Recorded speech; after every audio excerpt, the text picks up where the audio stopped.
Fala,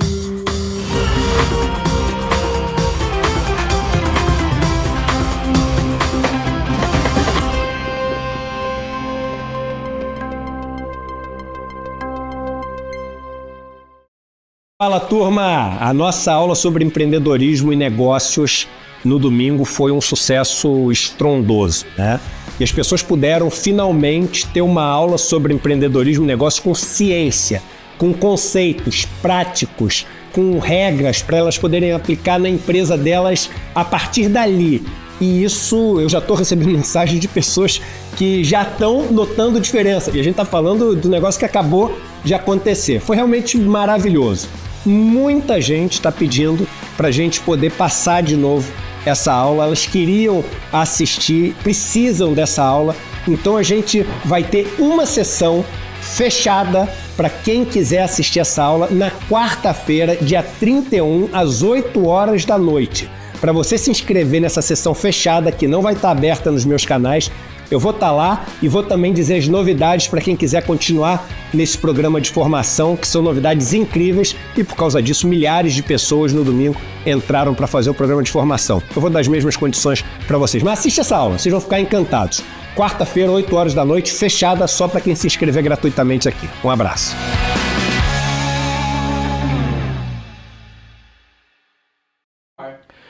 Muito bem, rapaziada, está começando o nosso Desperta SL de hoje, segunda-feira. Muito obrigado para todo mundo que já está por aí. Uma ótima semana para todo mundo. Hoje é 29 de julho, está acabando o nosso mês de julho, começando agosto daqui a pouquinho, são 7h04 da manhã. Muito obrigado pela parceria, pela companhia, muito obrigado para todo mundo que já está no nosso chat. Nós estamos ao vivo nas principais redes sociais aí deste mundão de meu Deus. Muito obrigado para todos os que estão nos assistindo aí no Twitter, na Twitch, no Facebook e no Instagram. Estamos ao vivo também, claro, nos nossos canais do YouTube. Você pode nos acompanhar lá no canal do ICL Notícias, no canal do Leandro Demore e no canal do Eduardo Moreira. Muito bom dia para todo mundo que nos acompanha também pelas nossas redes parceiras. Se você quiser assistir a este programa na TV aberta em Salvador, na Bahia, estamos ao vivo na TV Quirumurê, também lá em São Paulo pela TVT, em Porto Alegre, os nossos novos parceiros. Muito obrigado à galera da Pop TV. Então, se você quiser não gastar a sua internet, assistir aí pela televisão, a TV da vovó, você pega lá o seu controle, procure aí, né, o canal, você vai sapeando, como dizia a minha avó, né? Ela queria dizer zapeando, mas ela não sabia falar direito, coitadinha, né? Daí ela fala sapeando, eu fico imaginando um sapo assistindo televisão, controlando com o controle. Você pode sapear aí, procurar também o nosso programa pelas redes de TV parceiras e também pelas duas rádios que transmitem este programa todos os dias às 7 horas da manhã. A Rádio Brasil Atual em São Paulo e também a Rádio Heliópolis. Bom dia para você que nos acompanha pelo carro e para a galera, claro, que está em outros países. Muita gente nos assiste em outros países pelo mundão de meu Deus. Então, bom dia, boa tarde, boa noite, boa madrugada. Muito obrigado pela companhia de todo mundo. Vocês viram aí no começo do programa, faremos um repeteco do Empreendedor Mestre, né? O replay está liberado, vai ser só na quarta-feira, é isso, galera? Pelo que foi dito aí, pelo Edu, né? Eu acho que sim, né? Só quarta-feira, né? Então você pode ainda fazer a sua inscrição para assistir o webinário. Foi ontem, né? A estreia da turma 2 foi ontem, então você pode fazer a sua inscrição para acompanhar o reprise na quarta-feira, um reprise também exclusivo que vai estar rolando aí essa semana. Última oportunidade para ver a aula inaugural da turma 2 do Empreendedor Mestre, o nosso curso de maior sucesso, aliás, esse ano, né? Foi um absurdo a quantidade de gente que participaram do webinário. Os inscritos da turma também, e claro, lembrando sempre que a galera que fez a inscrição esteve presente no nosso primeiro evento presencial em São Paulo, que aconteceu aí no mês passado. Foi mês passado, o Pedro? O Pedro deu tchau, mas ele está ainda hoje aqui, não sei o que ele está fazendo aqui, né? Quarta-feira está aqui de novo também, não sei, não vai mais embora, pelo jeito. Vai ser o nosso garoto do tempo, né, o Pedro Falcão? Não, pois é tipo dar tchau e continuar indo no mesmo caminho. Isso aí, dá tchau e continuar. Você sai do lugar e dá tchau pra pessoa, tá, vai pra onde? Vou pra lá? Eu também vou pra lá. E continua caminhando junto. Exato. É tipo isso que aconteceu, exato. Eu não sei o que ele tá fazendo aqui, sinceramente. Ele esqueceu que ele tinha que cumprir até o dia 31, né, na verdade. Né? Pois é, o Pedro Falcão, é assim que funciona no mundo do trabalho, sabia? É assim, Tem que ficar até o último dia. É assim que as coisas funcionam. Ai, cara, eu mereço. Muito bem, muito obrigado para todo mundo que já está deixando seu like, ativando o sininho, aquela coisa toda. Se você quiser, por gentileza, compartilhe este programa para as pessoas que você acha que tem que estar um pouco mais bem informadas também, porque é o que a gente faz todas as manhãs aqui no Desperta, das 7 às 8 horas da manhã, de segunda a sexta-feira. Olha só, duas coisas importantes para a gente falar. A primeira delas... O Grêmio não está mais na zona do rebaixamento. Mas isso é a grande notícia do dia. Quem esquece Venezuela, Maduro, nada mais interessa. Acabou o programa. Eu vou dar essa notícia, eu vou levantar e vou embora. Né? O Grêmio saiu, o Grêmio jogou ontem em Chapecó. Basicamente era um polo aquático, né? Jogo debaixo d'água. Como gostamos, todos nós, e o Kahneman, né? O Kahneman gosta de jogar na chuva. Grêmião ganhou de 1-0, um abraço aí pro Chico Alves, nosso vascaíno, editor-chefe do site do CL Notícias. Chico, vocês estavam super bem, né? Embalou, uma derrotazinha pro Grêmio, é praticamente um trabalho de caridade, né? A gente precisava sair, temos um jogo a menos, aliás, 1 ou 2, né? 1 ou 2 jogos a menos? 2 jogos a menos? 2 jogos a menos, então saímos e agora é inevitável que o Grêmio vai ser campeão brasileiro. Né? Inevitável. Agora começou aquela arrancada de 15 vitórias seguidas pra gente chegar em vice e ficar muito brabo no final do ano. É isso que vai acontecer com o Grêmio, pra variar. Essa é a primeira notícia. Segunda notícia, um abraço pra rapaziada da banda Tenente Cascavel. Fui ver um show de rock ontem. Domingo a gente faz o quê? A gente vai ver show de rock and roll, né? Então um grande abraço pra todo mundo que tava ontem também no show, bandão, né, pra quem gosta de rock nacional, rock gaúcho e tal, não sei o que, é a junção das bandas Cascaveletes e TNT. Ontem fui ver o show da rapaziada, showzaço, aconselho, aliás, todo mundo que tivesse, dá uma olhada aí no Instagram da galera, se a galera estiver passando pela sua cidade aí, fica aqui a minha dica cultural e um abraço afetuoso pra todos os músicos, toda a galera que tava ontem lá no show da banda Tenente Cascavel. Tá bom, rapaziada? Bom, vamos lá, a gente vai ter Venezuela hoje aqui, né? Vamos falar sobre Venezuela no CL Notícias primeira edição, vou estar lá também daqui a pouquinho. Então o dia hoje vai ser dedicado a isso, porque obviamente não termina bem a eleição na Venezuela. Nunca, né? Nunca termina bem a eleição na Venezuela. Por uma série de motivos, né? Que a gente vai tentar explorar aqui de modo mais, digamos assim, informativo e menos opinativo, porque vamos combinar, galera, uma coisa importante, antes da gente cair no noticiário aqui, nós não temos praticamente especialistas em política da América Latina falando na imprensa brasileira. Então, nós temos aí os tudólogos, né? Os tudólogos nas redes de televisão que tudo comentam, né? Que tudo sabem. E aí, quando tem eleição na Venezuela, 20 dias antes, a pessoa vai lá, ela lê uns negócios, principalmente na imprensa mais tradicional, assim, já dá aquela contaminada, né? E aí vira um comentário de pessoas que não conhecem, na verdade. A imensa maioria das pessoas que comentam a eleição da Venezuela, inclusive, nunca pisou na Venezuela. Que, inclusive, é o meu caso. Então, eu não vou querer dizer aqui que eu sei, que eu vi, que não sei o quê. A gente vai aqui dar o panorama de como estão as coisas lá. E eu sugiro que vocês informem-se. Leiam, principalmente meios também alternativos. Não adianta se informar sobre a eleição da Venezuela só na Folha, no New York Times, não adianta, porque você vai ter ali uma visão. Ontem teve uma reportagem no Fantástico que assim, o repórter, que é aquele Álvaro Pereira Júnior, basicamente terminou a matéria dizendo que o Maduro tem que ser preso. Ele falou essa frase, tá, gente? Falou essa frase. O Maduro precisa ser preso. Precisa ser extraditado, sei lá eu pra onde, que o Maduro vai ser extraditado, né? Aparentemente é um jornalista que defende que as pessoas sejam extraditadas para os Estados Unidos, como Julian Assange, por exemplo. Né? Estados Unidos, polícia do mundo, ao vivaço no Fantástico ontem. É um negócio inacreditável. Né? Uma cobertura altamente parcial e ideológica. Não é isso que se espera da Rede Globo, afinal de contas. Né? Não esperamos isso. Né? A Rede Globo é isenta, não é isenta. A Rede Globo não é neutra. Não é neutra. Eu sou da opinião que é o seguinte, se a Rede Globo ela se diz do jornalismo profissional, isenta e neutra, ela tem que se esforçar para aparecer isso. Né? Essa matéria da Venezuela de ontem, eu não vejo nenhum problema em ela ir para o ar da maneira como ela foi ontem, se você está assistindo uma rede de televisão que se declara, olha, nós somos aqui Um canal de direita conservadora, aquela coisa toda, pró-Estados Unidos e tal. Se você faz a declaração, aquela reportagem tá perfeita. Tá tudo certo no Fantástico. Ninguém tem obrigação de, né? Pode fazer. Agora, a maneira como foi feita numa rede que se declara profissional, o jornalismo profissional, o isento, o neutro, não sei o quê. Olha, a matéria ela foi às raias do ridículo. As raias do ridículo, a reportagem de ontem, principalmente com a frase final do repórter, né? Maduro tem que ser extraditado por narcoterrorismo, não sei o que. Gente, é narcoterrorismo, combate à corrupção, guerra às drogas. Vocês sabem que tudo isso é instrumento dos Estados Unidos para fazer repatriação de dólares para lá, né? Vocês sabem disso. Com todos os problemas que tem na Venezuela, com todo o desagrado que eu particularmente tenho em relação à figura do Maduro, que não gosto do Maduro assim, mas por nada mesmo, tá? Agora, a coisa tem um certo limite, né? Você tem que estar ligado no que está rolando no mundo, senão você passa meio por paspalho, né? Vocês sabem que os Estados Unidos roubaram lá os postos de gasolina da estatal venezuelana, vocês sabem disso, né? Na mão grande. Sequestraram todos os postos da empresa pública de petróleo da Venezuela, nos Estados Unidos, foram sequestrados pelos Estados Unidos. Vocês sabem disso, né? Então, assim, se você não coloca isso na balança, é difícil, né? Se você quer ser equilibrado, você tem que falar uma coisa e falar outra, falar uma coisa e falar outra. Não é o que o jornalista da Rede Globo prega. Então, assim, ficou meio ridícula a matéria sobre a Venezuela ontem, né? Bom, de onde menos se espera também, é de lá que não vem nada muito bom no geral também, né?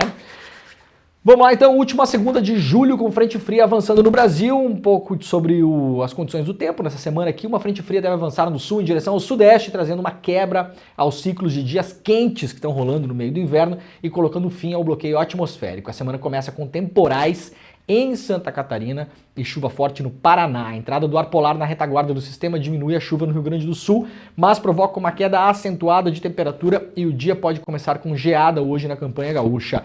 A umidade aumenta no sul do Mato Grosso do Sul e no litoral de São Paulo. Virada de vento, então teremos aí uma previsão do tempo para essa semana que deu uma acabada, né, nesse micro verão que a gente passou aí no meio do inverno. Tava esquisita a temperatura de fato, né?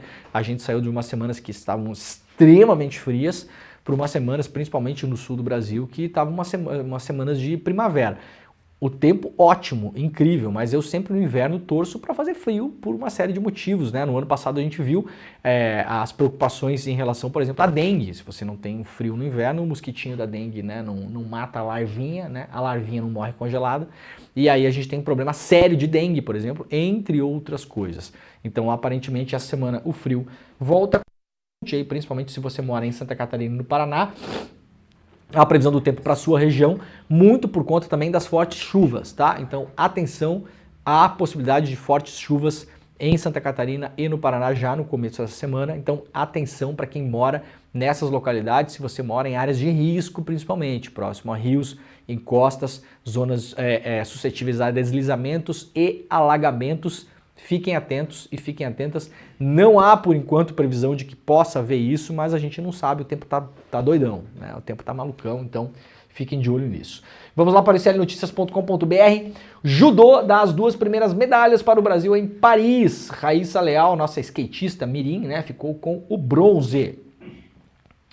A primeira medalha de 3 medalhas obtidas pelo Brasil nos Jogos Olímpicos de Paris veio do judô e é de prata. O judoca William Lima chegou à final da sua categoria no domingo, portanto ontem, contra o favorito, um japonês, né, o Hifumi Abe, lá do Japão, que ficou com ouro.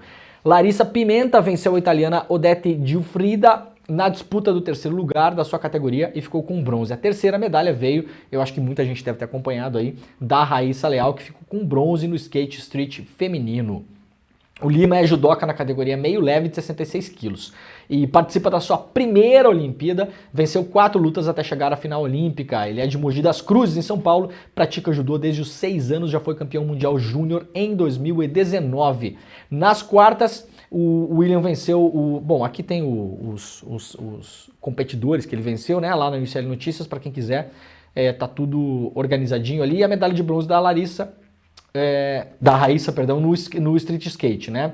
Ela tinha ganhado a prata nas Olimpíadas de Tóquio, Agora ela tá com 16 anos, né? Tóquio ela tinha sido com 14, eu acho, né? Tóquio foi 2 anos atrás, é isso? Não.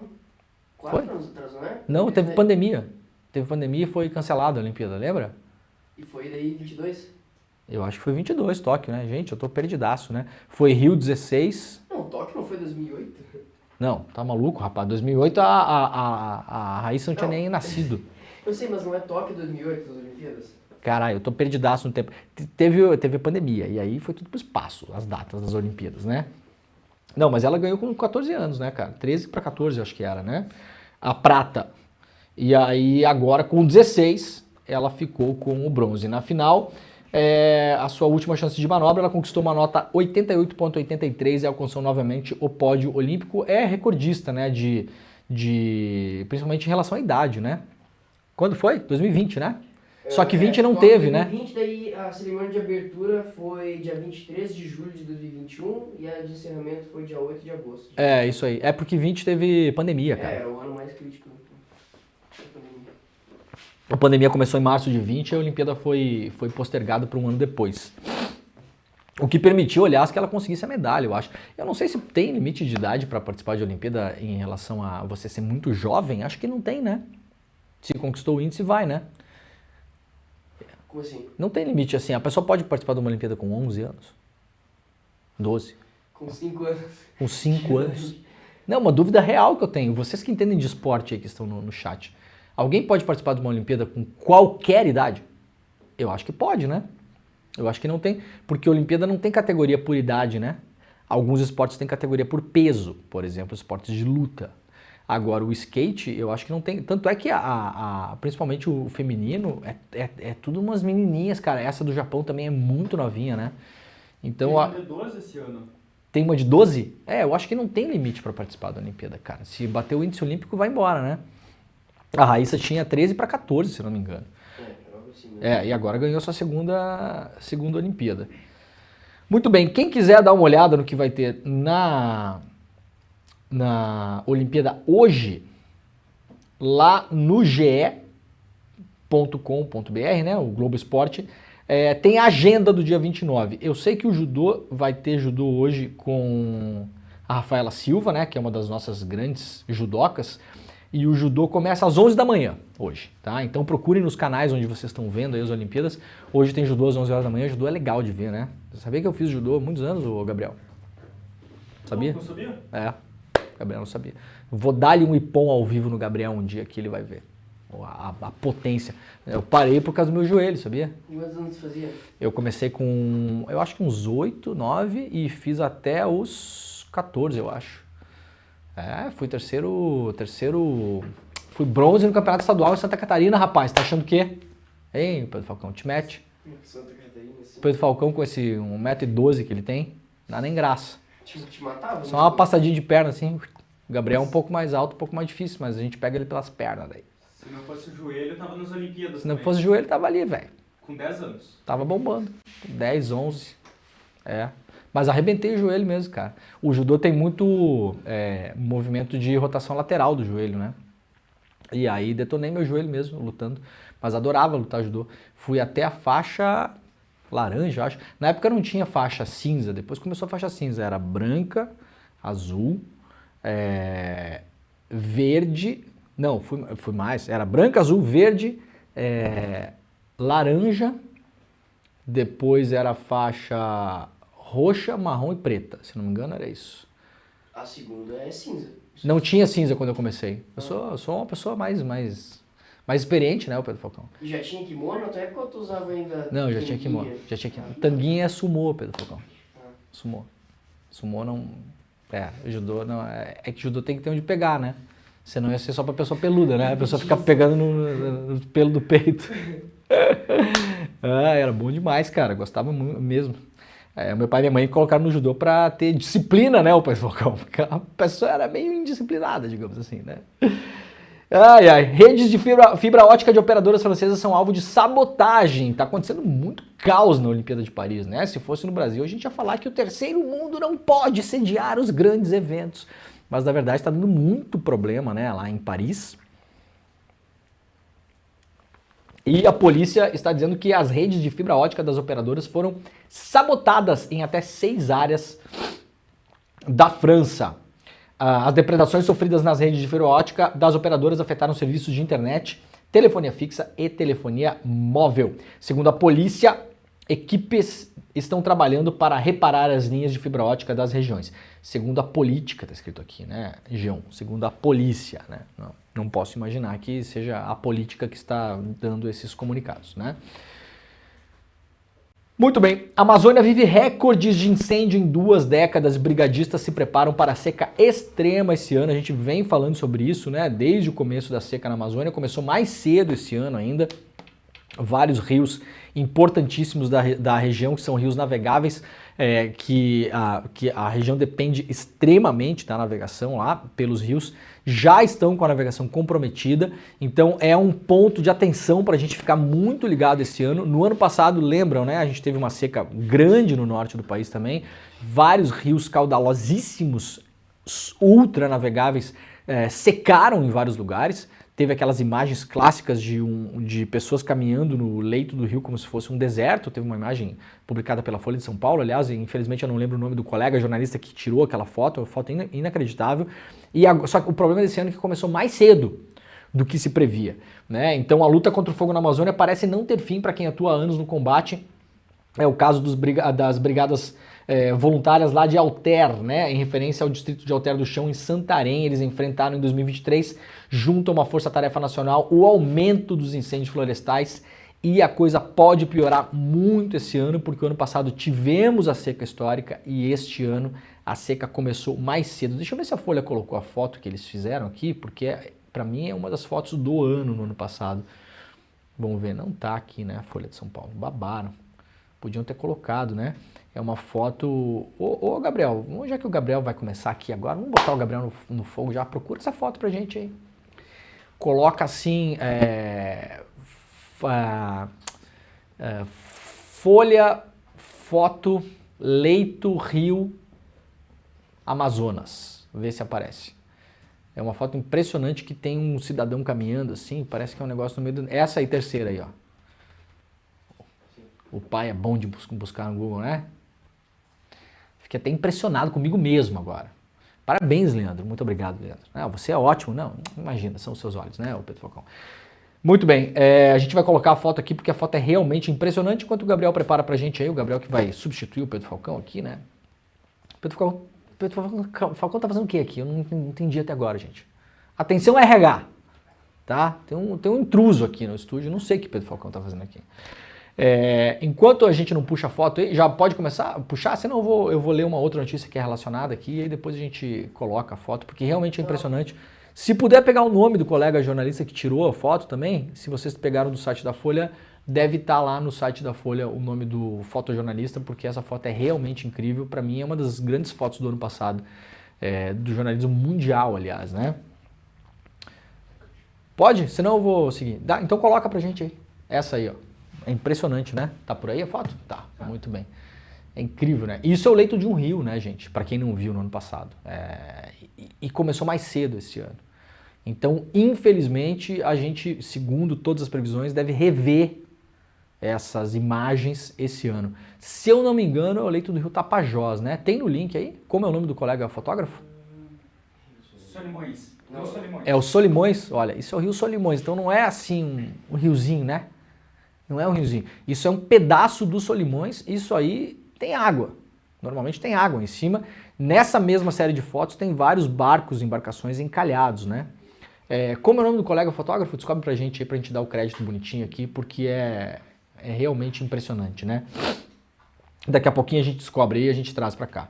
Bom, olha só, olha que impressionante essa imagem que foi obtida pela NASA. NASA mostra imagens de nuvem assombrosa ao redor da Terra. Imagens criadas pela NASA revelaram uma assombrosa nuvem de dióxido de carbono, o famoso CO2, que se move sobre a Terra. As imagens feitas por um modelo que usa base de dados de diferentes satélites e alimentado por supercomputadores mostram a atmosfera em janeiro e março de 2020 e mostram uma névoa escura que é impulsionada pelos padrões de vento e pela circulação atmosférica. No vídeo é possível ver de quais países e as causas das fontes que geram essa grande nuvem de dióxido de carbono. China, Estados Unidos e sul da Ásia são as principais fontes de CO2 por causa de usinas de energia, indústrias e automóveis. Na África e na América do Sul, as fontes de CO2 são principalmente os incêndios. A gente está vendo no Brasil aqui incêndios florestais, principalmente no Pantanal, que vem queimando aí nos últimos meses, né? E aí a NASA pegou vários imagens de satélites. Essa imagem que eu vou mostrar para vocês agora aqui, claro que não é uma camerinha filmando o planeta Terra lá em cima, né, gente? Não é assim que a coisa funciona, né?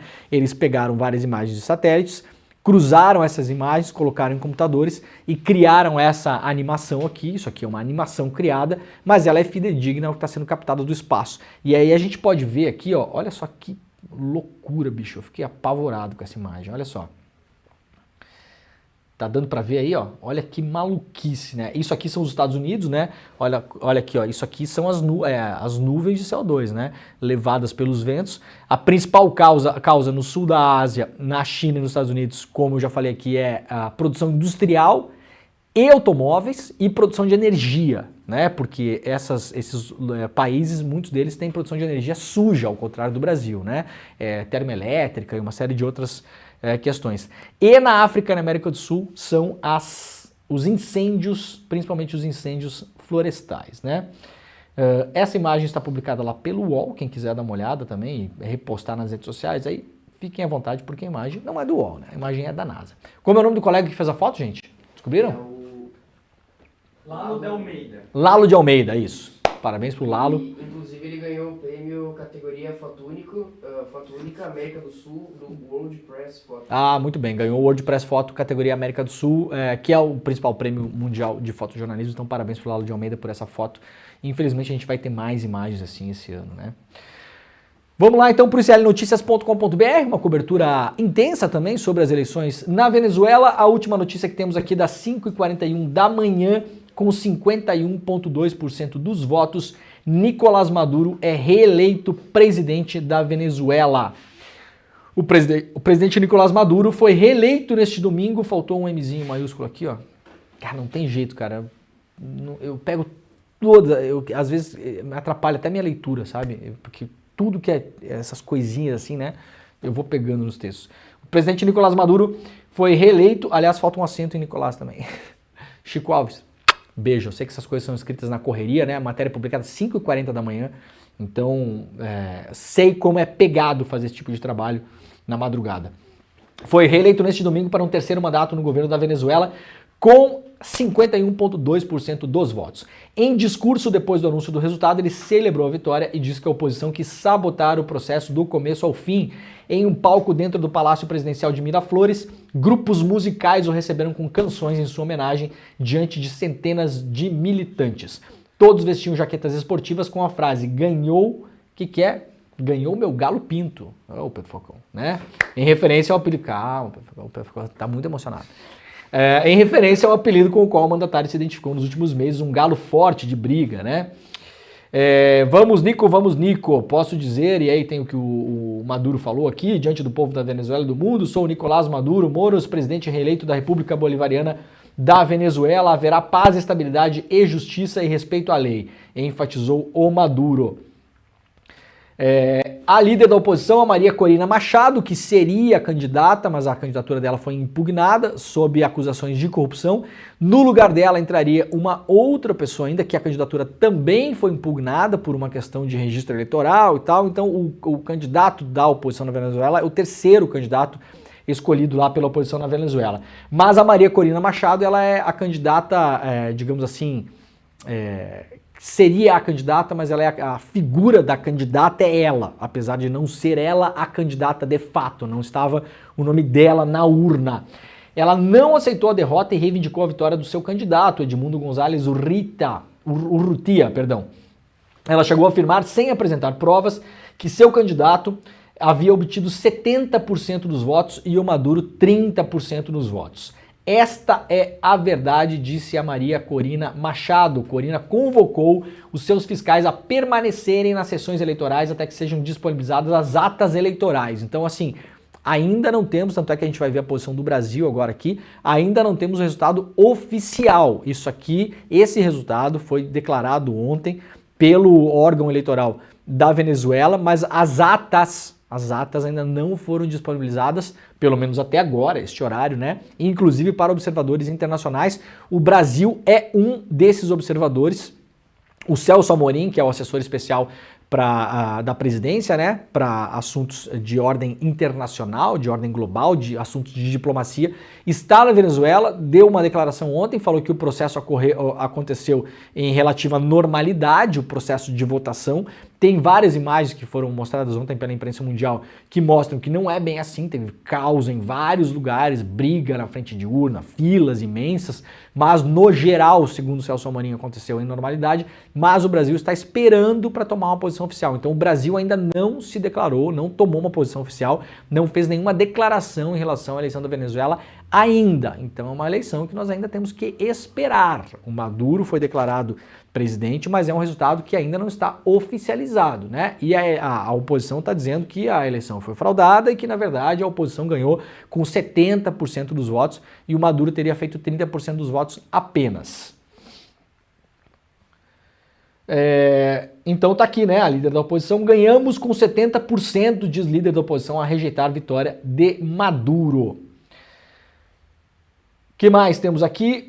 Na capa do UOL hoje pela manhã, eu fui ler para entender como é que estava a cobertura, né? Então tinha essa manchete aqui, órgão eleitoral anuncia a reeleição de Maduro na Venezuela com 51% dos votos, e aí tinha essas submanchetes aqui, e eu queria ver como tinham reagido os líderes, principalmente da América Latina, porque assim, dos Estados Unidos e tal, a gente já sabe o que vem, né, gente? Então assim, é golpismo sempre, né? Lembrando, pela milésima vez, não nutro nenhuma simpatia por Maduro, acho problemático a Venezuela, não conheço a realidade local, não vou aqui dar aula do negócio que eu não conheço, nunca pisei na Venezuela, então eu não sou a pessoa para falar sobre Venezuela. Eu tô aqui trazendo para vocês, principalmente para mostrar como está sendo a cobertura da imprensa, para a gente entender como caminha a imprensa, a maneira como o Maduro é tratado, a maneira como a gente falou na semana passada também aqui, a questão do banho de sangue, né? Que a imprensa toda brasileira divulgou, que o Maduro falou que se ele perdesse teria um banho de sangue. A frase foi completamente divulgada no Brasil de modo completamente errado.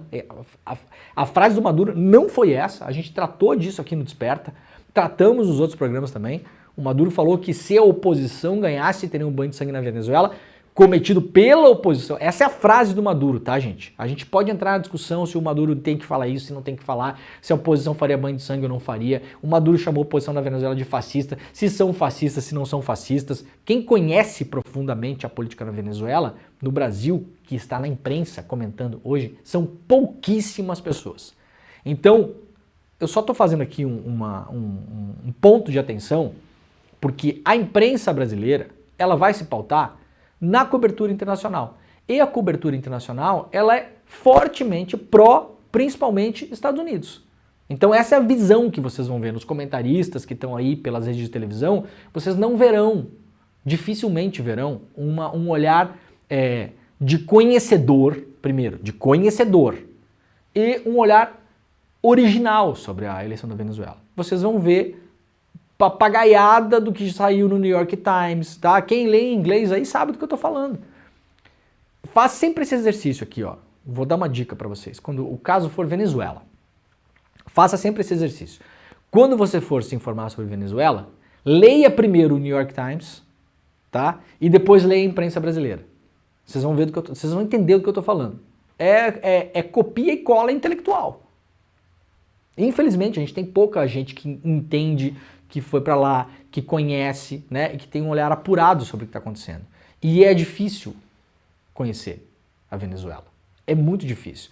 Por um lado, você tem os Estados Unidos pressionando, embargo econômico, né, que nos últimos anos aí, por causa da pandemia, um pouco ele foi relaxado porque os Estados Unidos precisavam do petróleo da Venezuela. Então relaxaram o embargo por necessidade econômica. Agora tem um embargo ainda, fizeram toda a força do mundo para a Venezuela, para a economia local cair. O Maduro também, na minha opinião, não é flor que se cheire. A coisa não é transparente. Tem repressão, sim. Se acontecesse o que acontece na Venezuela, no Brasil, a gente já está reclamando. Tá? Então é complexo. Não é assim, legal e ruim ou ruim e legal. Não é. Quem analisar sob esse ponto de vista já está perdendo a complexidade da coisa, né? A Venezuela está sentada em cima do maior poço de petróleo do mundo. E nunca vai ser simples entender o que acontece num lugar desses, né? Então aqui, ó, só fazer um ponto, porque eu queria entender o que falam os líderes da América Latina. E aí me espantou aqui, porque eu olhei assim na capa do UOL, né? Presidente da Colômbia, atenção aqui. Capa do UOL, tá? Não sei se já mudou agora, isso aqui antes do programa começar. Ou seja, 20 minutos atrás. Presidente da Colômbia diz ser difícil acreditar na vitória de Maduro, tá? O presidente da Colômbia é o Gustavo Petro, né? Temos algum outro presidente da Colômbia que não seja? Mas, na verdade, tá errada essa matéria aqui, tá, gente? Essa chamada de capa aqui. Não foi o presidente da Colômbia que falou isso, tá? Aqui tem a matéria. Se você clicar lá na capa do UOL, você vai ser levado para essa matéria. Essa matéria é uma matéria da Folha. Se você já prestou atenção nisso, o UOL publica na sua capa muitas matérias da Folha, porque é do mesmo grupo econômico, né?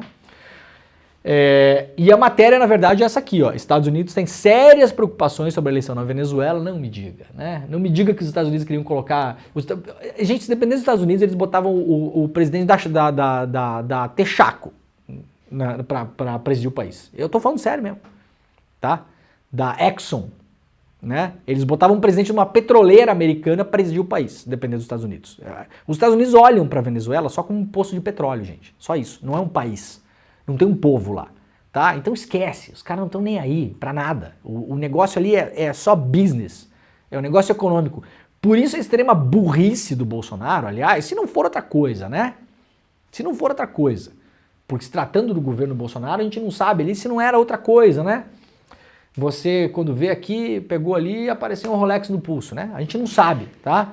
Mas cortaram relações com a Venezuela. Uma extrema burrice, né? O Brasil faz fronteira com um país gigante, importante na América Latina, é um poço de petróleo.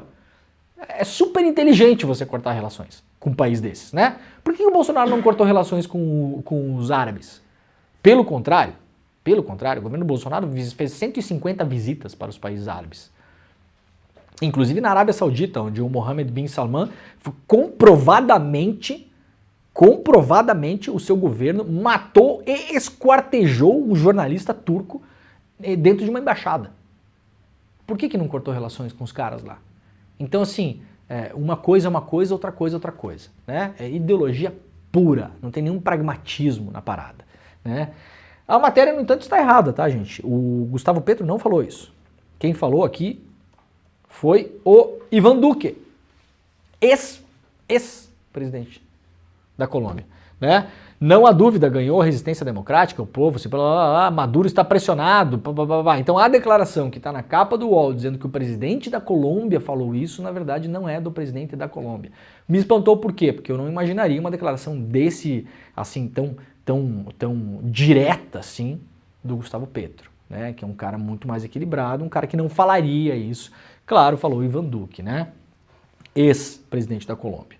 Então também... atenção em relação às manchetinhas aí, é bom a gente clicar no link e ler o link, né?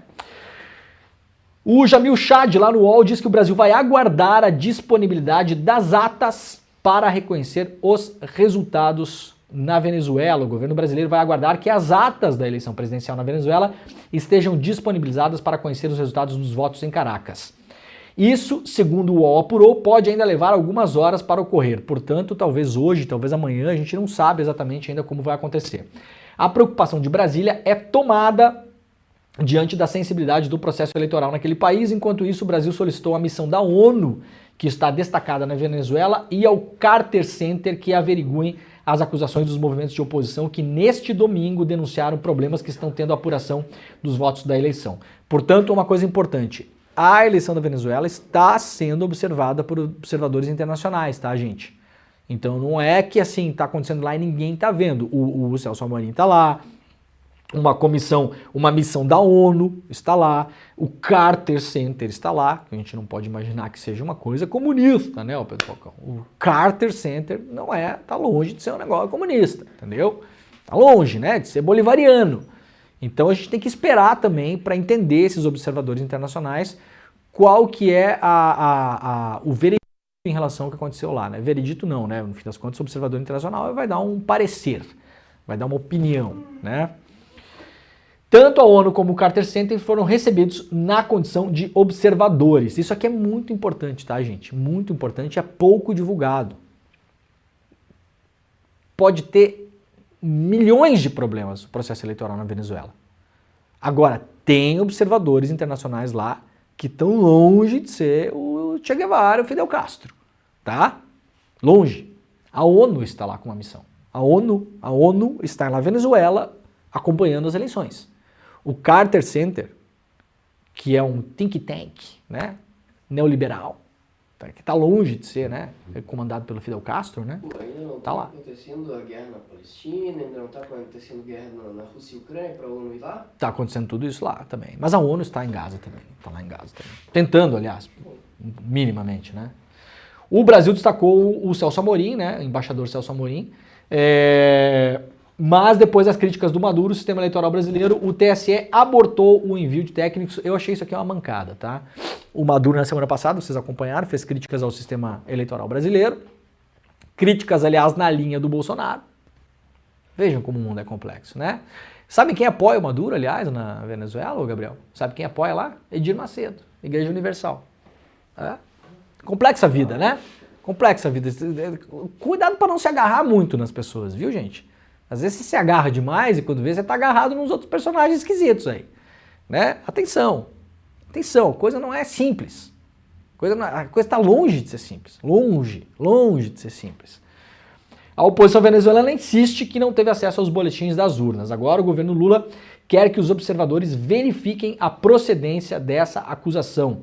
Nos últimos dias, o Brasil foi informado por autoridades venezuelanas que Nicolás Maduro iria reconhecer os resultados da eleição e que é considerada como estratégica na região. Os interlocutores brasileiros, porém, não receberam a mesma garantia por parte da oposição, que insistiu que o primeiro vai querer garantia sobre o procedimento de contagem dos votos, que primeiro vai querer garantia, né?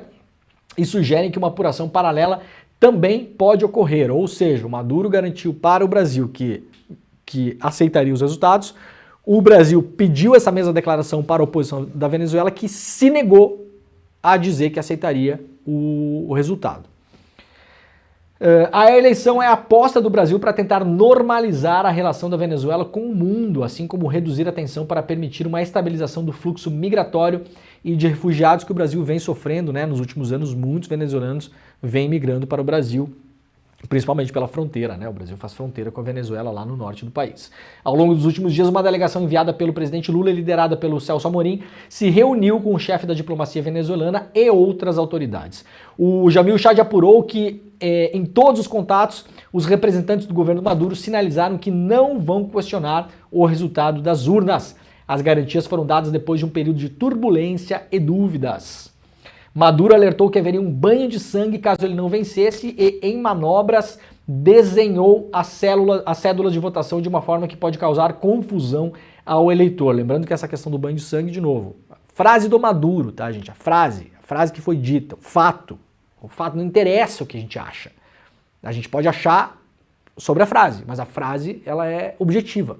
O Maduro falou que se a oposição ganhasse, a oposição faria um banho de sangue. Essa foi a frase do Maduro. Tá? É importante. Ontem na matéria do Fantástico repetiram de novo a frase de um jeito que foi colocado nesse ponto já. Nesse ponto. Ninguém mais pode alegar ignorância em relação ao que foi dito pelo Maduro, tá? Neste ponto, o que o Fantástico fez ontem foi uma fake news. Fake news, clássica.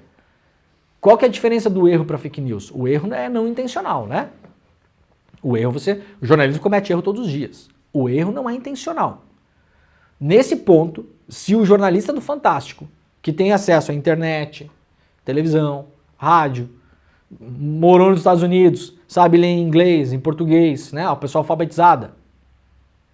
Se nesse ponto ele não sabe, não foi lá, ele não botou no Google, ele não viu, com os olhos dele, o Maduro falando a frase, e vai pro Fantástico, que é o programa de maior audiência da televisão brasileira, e repete a frase do jeito que é um jeito errado, jeito falso, fake. O Fantástico ontem, no meio da matéria da Venezuela, Passou para frente de novo uma fake news. Vamos deixar bem claro isso aqui. Por que isso é importante, gente? Porque isso ajuda a alimentar a narrativa do caos. Né? A oposição da Venezuela falou anos atrás em banho de sangue. O Donald Trump falou em banho de sangue nas eleições dos Estados Unidos. Tá? Então vamos colocar as coisas como elas são, não como a gente gostaria ou como a gente acha. Importante, né? A delegação brasileira em Caracas também manteve contatos com a equipe dos candidatos de oposição. O UOL apurou que nessas reuniões não houve a mesma garantia de reconhecimento imediato do resultado da eleição. O argumento dos grupos de oposição é de que tudo vai depender da condição de apuração. No caso de uma vitória da oposição, porém, o reconhecimento seria garantido. Então, a oposição disse para a diplomacia brasileira que aceitaria de imediato o resultado eleitoral se ela, a oposição, ganhasse. Isso foi o que foi dito para a diplomacia brasileira. Se ela, a oposição, perdesse, não aceitaria o resultado antes de poder conferir os votos. Tá? Isso foi o que foi dito para o time do Celso Amorim, que está em Caracas. Na Argentina, o governo Milei incentivou o cerco à embaixada da Venezuela em Buenos Aires. A embaixada foi cercada lá, colocou em risco, obviamente, o corpo diplomático venezuelano. E isso foi incentivado pela Patrícia Bullrich, que é a vice do Milei, que é um negócio completamente absurdo, né? O governo de um país incentivar o cerco à embaixada do governo de outro país. Imaginem se o Lula tivesse incentivado o cerco da embaixada da Hungria, aqui no Brasil, quando o Bolsonaro foi se homiziar lá, né? O Bolsonaro foi lá, durante o carnaval, ficou lá, passou o carnaval na embaixada, né? 3 dias lá. Imaginem o governo brasileiro incentivando para a população o cerco a uma embaixada. É um negócio completamente maluco, né? E foi o que aconteceu em Buenos Aires, principalmente pelas mãos dessa cidadã aqui, que é a Patrícia Bullrich, que é uma política de extrema-direita, né? Na eleição foi vendida como alguém de direita não tão extrema quanto o Milei, e na verdade é tão extrema-direita quanto o Milei. Bom, a capa do New York Times não poderia deixar de ser outra coisa. Os Estados Unidos, de novo, eles se interessam muito pela questão venezuelana por conta do petróleo. Esse é o grande interesse dos Estados Unidos na Venezuela, é o petróleo. A Venezuela sempre foi um grande fornecedor de petróleo para o mercado americano, para o cidadãozinho americano lá que bota diesel no Jeep dele, tá? O combustível vem da Venezuela, muito vinha, né? Teve um embargo nos últimos anos, na última década. Os Estados Unidos praticamente pararam de comprar petróleo da Venezuela. Isso, obviamente, ajudou a afundar a economia venezuelana, que era extremamente dependente da venda de petróleo para os Estados Unidos em particular. A Venezuela tinha uma rede de distribuição de combustível em solo estadunidense. Isso foi sequestrado pelos Estados Unidos, tá? Claro, com um processo legal que parece, né? Parece tudo muito correto e muito limpo e muito dentro das leis e das normas. Na prática, os Estados Unidos meteram a mão, tá, gente? De novo, vamos colocar tudo como a coisa toda em contexto, porque ela é uma lista longa de complexidades. E no fim das contas, ninguém precisa eleger o herói e o vilão, o bandido. Quer dizer, o vilão sim, os Estados Unidos sempre, tá? Isso aí a gente tá de acordo, né, o Gabriel? Os Estados Unidos sempre é o vilão, né? Sempre. Então isso vocês podem eleger já que isso tá tudo certo. Porque de fato é. Agora, meteram a mão numa parte da estatal venezuelana nos Estados Unidos. Meteram a mão, roubaram o negócio. Congelaram os dinheiros. Congelaram a grana.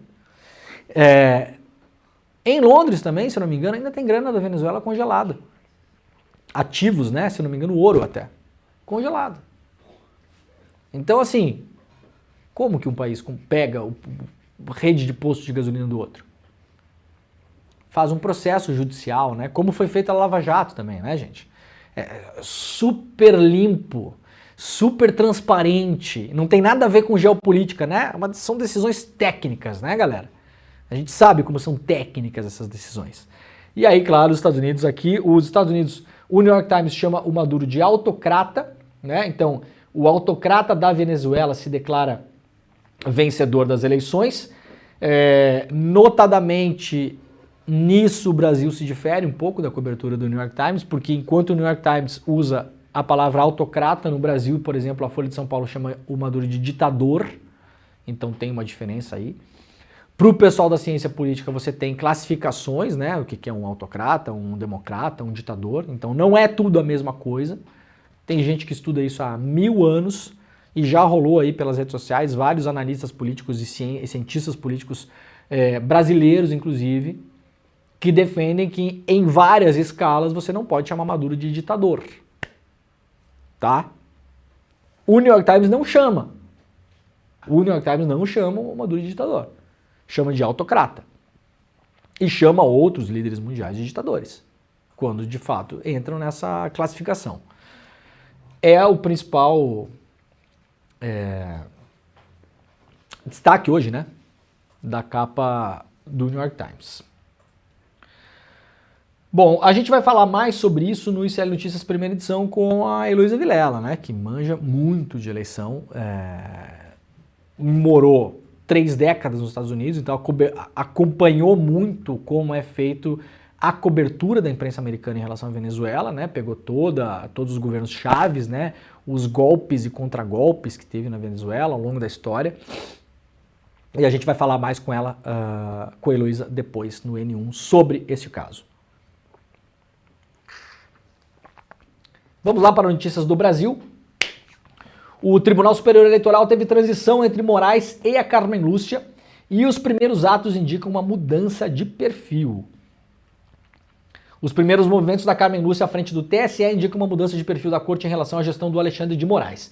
A Assessoria Especial de Enfrentamento à Desinformação, um órgão, segundo a Folha, publica aqui, turbinado pelo magistrado, né, pelo Alexandre de Moraes, para combater as fake news, por exemplo, deve passar por alterações e ganhar um novo nome. A gestão de Carmen Lúcia também pretende reduzir os atritos entre o TSE e as assim chamadas Big Techs, as empresas ditas de tecnologia no Brasil que operam, né, Google, Facebook, TikTok, Twitter, todas elas. Após Moraes, as plataformas estabelecerem uma relação conflituosa nos últimos 2 anos. O primeiro indicativo nesse sentido foi dado pelo tribunal nas discussões com as plataformas sobre as eleições deste ano.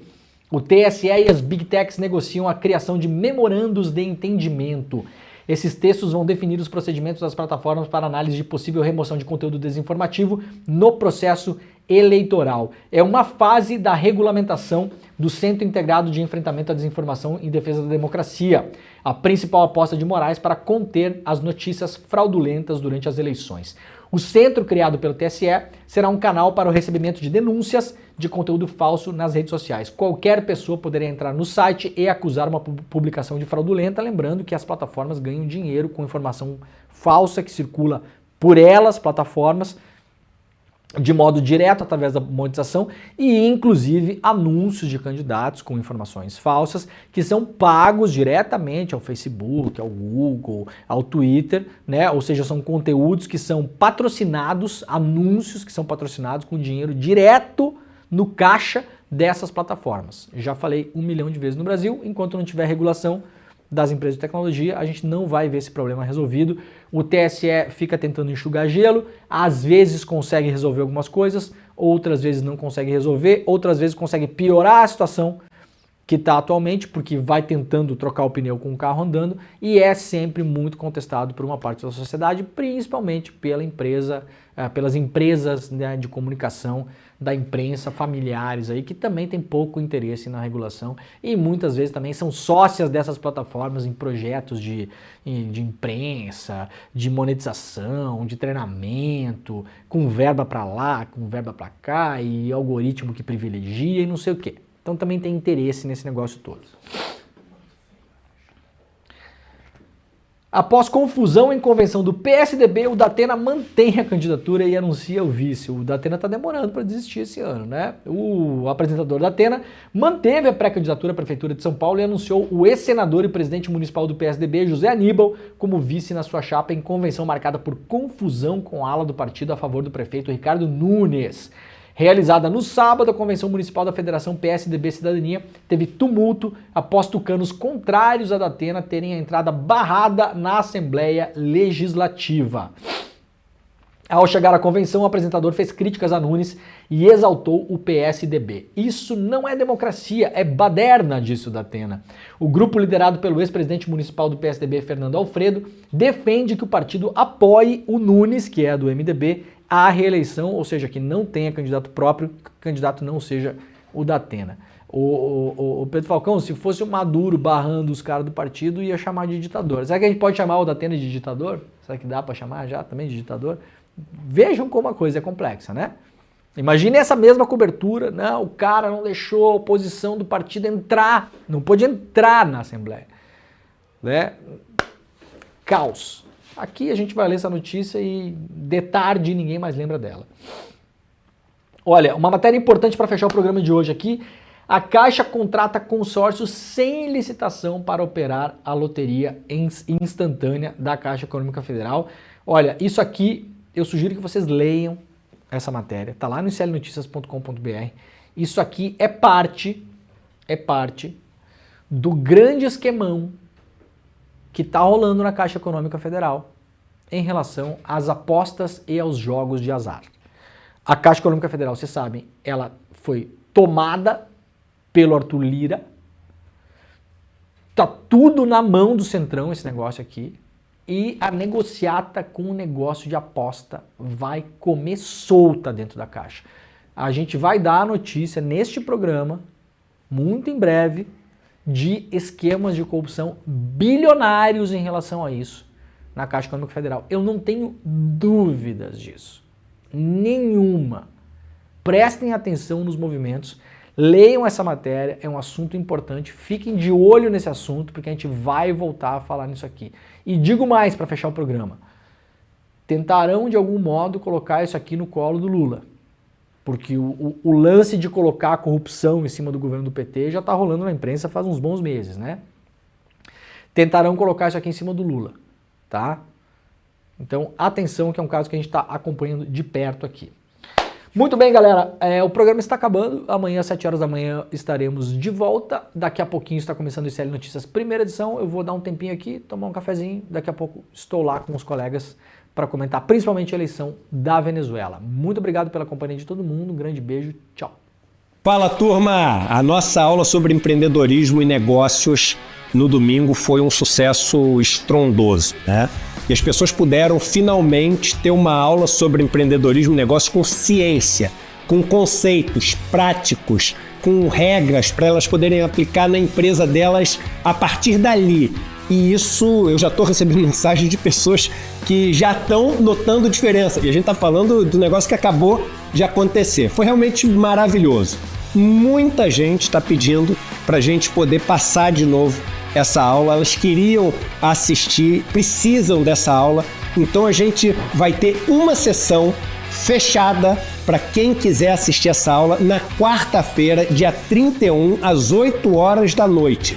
Para você se inscrever nessa sessão fechada, que não vai estar aberta nos meus canais, eu vou estar lá e vou também dizer as novidades para quem quiser continuar nesse programa de formação, que são novidades incríveis e por causa disso milhares de pessoas no domingo entraram para fazer o programa de formação. Eu vou dar as mesmas condições para vocês, mas assiste essa aula, vocês vão ficar encantados. Quarta-feira, 8 horas da noite, fechada só para quem se inscrever gratuitamente aqui. Um abraço.